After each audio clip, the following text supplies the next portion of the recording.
साईज्योती मूळव्याध हॉस्पिटल, मूळव्याध, भगंदर, फिशरवर आयुर्वेदिक औषधोपचार, क्षारसूत्र इंजेक्शन व व्हेसल सीलर जर्मनी लेझर मशीनद्वारे उपचार, डे केअर सेंटर, ॲडमिट राहण्याची गरज नाही, मेडिक्लेमची व्यवस्था, स्त्री रुग्णांसाठी स्त्रीरोग तज्ज्ञ, ठिकाण धारणगाव रोड, कोपरगाव, संपर्क डॉक्टर तुषार गलांडे, डॉक्टर काजल गलांडे।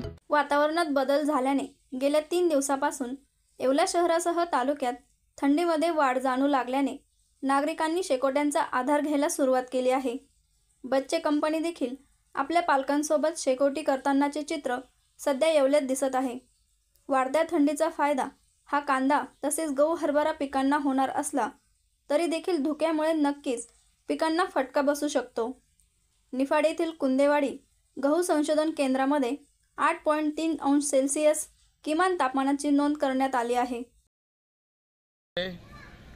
काल बघितलं तर काल निफाडचं तापमान हे 8.8 होतं व आजचं तापमान हे निफाडचं 8.3 आहे।